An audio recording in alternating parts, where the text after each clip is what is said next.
Cette semaine nous aurions pu vous parler de l'exposition dédiée à la comédienne, peintre et sculptrice Sarah Bernhardt. Un siècle après sa mort, le Petit Palais rend hommage à la voix d'or de Victor Hugo, l'une des plus grandes artistes françaises du XIX et XXe siècle. Mais nous avons préféré évoquer le grand retour de Danny Boone au cinéma et la première réalisation de Victoria Bedos. L'exposition autour d'Henri Matisse au musée de l'Orangerie à Paris, a su nous séduire tout comme celle autour de l'univers de Harry Potter qui poursuit son tour du monde à Paris.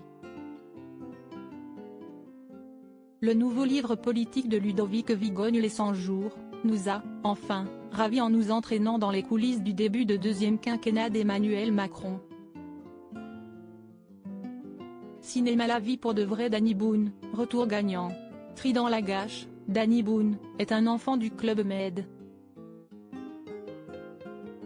Depuis sa naissance, il n'a quitté ce club de vacances au Mexique où il a grandi. Mais à 50 ans, un désir l'anime, retrouver Violette, son amour d'enfance. 42 ans après. Avec ses quelques affaires et sa guitare sur le dos, il met le cap sur Paris, où il est vite perdu. Il y rencontre Louis, Cadmerade, son demi-frère, dont il ignorait l'existence. Ce dernier, agacé de voir son quotidien bouleversé, supplie l'une de ses conquêtes, Roxane, Charlotte Gainsbourg, de se faire passer pour Violette dans l'espoir de se débarrasser d'un trident bien encombrant. Cette comédie familiale pleine de générosité et d'humour est portée par un trio d'acteurs absolument rayonnants. R.L. Droit d'auteur au risque, photo, Marcel Hartmann la plus belle pour aller danser Victoria Bedos, enfin derrière la caméra après le succès de La Famille Bélier sur lequel elle était scénariste, la cadette de Guy Bedos réalise son premier long métrage. Cette comédie enlevée nous emmène à la rencontre de Marie-Lucie Bison, 14 ans, qui vit avec son père dans une pension pour seniors. L'adolescente a toujours eu du mal à s'intégrer avec les gens de son âge. Quand son père, Philippe Catherine, lui interdit d'aller à la soirée déguisée de son collège, la jeune fille s'y rend malgré tout, habillée en homme, sur les conseils d'Albert, Pierre Richard, son meilleur ami de 80 ans. Ce soir-là, elle fait l'unanimité et décide dès lors de se créer un double, Léo, pour enfin profiter de sa vie d'ado. Un régal. À point au droit d'auteur copyright Jean-Claude Lauter FTV Expositions Matisse.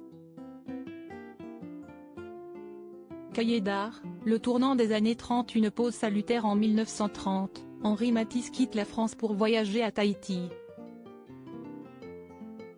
Une pause créative de près de 10 ans qui sera un tournant dans la poursuite de son œuvre. Cette exposition au musée de l'Orangerie s'appuie sur la célèbre revue d'avant-garde Cahiers d'art, qui fut créée par Christian Zervaux en 1926 et publiait souvent les réalisations de Matisse.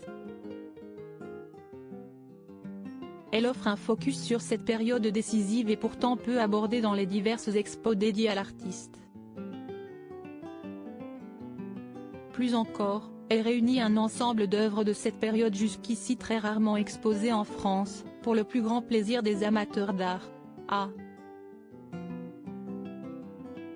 Au Matisse.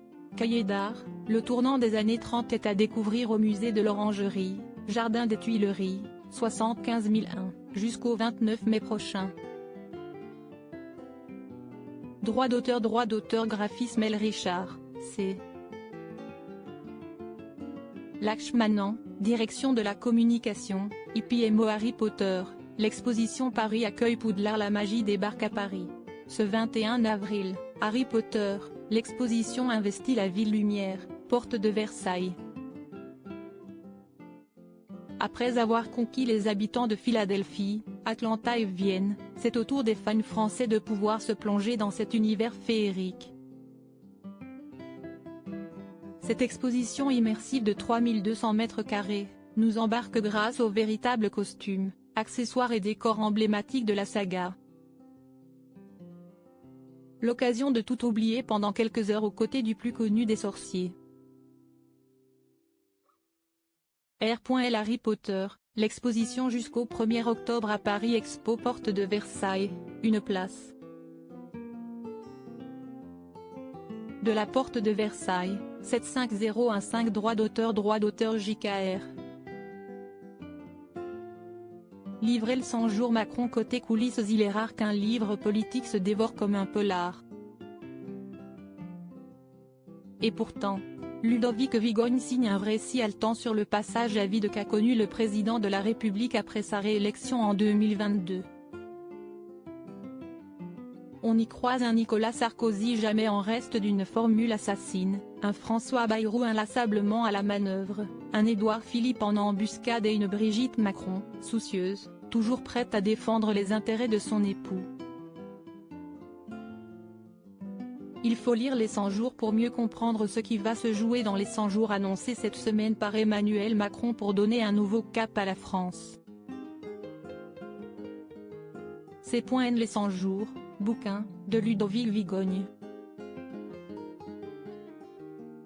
Droit d'auteur Philippe Magoni. Pool texte, Romain Lanneval et Antoine Orsoni. Crédit photo, copyright, Denis Tribou.